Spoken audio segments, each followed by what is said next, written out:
Ano nga ba ang blessings mo for today? This is for Scorpio, Taurus, Aquarius, and Leo. Your cards are the Hangman, the Hierophant, and the Wheel of Fortune. May mga bagay tayong siguro iniintindi na kailan ba ako makakaraos? Kailan ba magkakaroon ng kapayapaan ng isip ko? Peace of mind.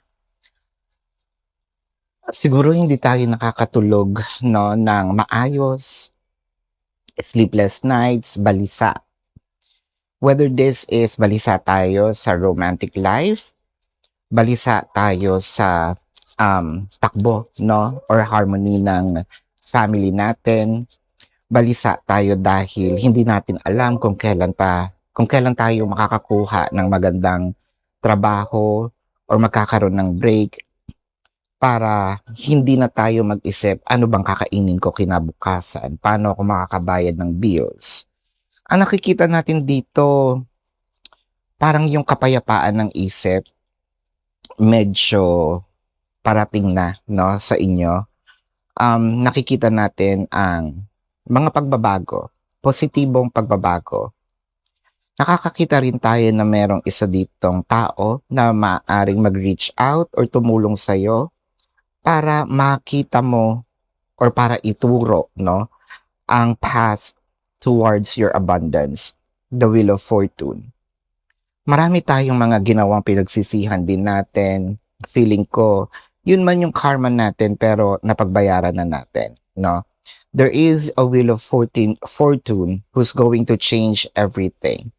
Wag lang natin masyadong siguro sa mga naranasan natin from the past, nandun naman talaga yung doubt sa person, no? Nandun din talaga yung bakit ako magtitiwala.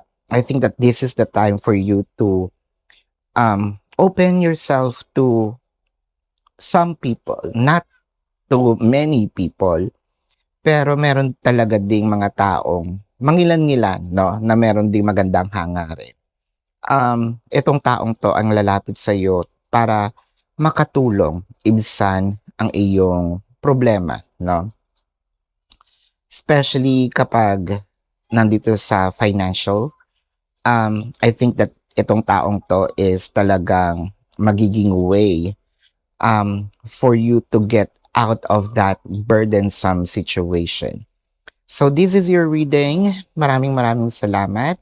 Love and light. Namaste. See you sa susunod na readings.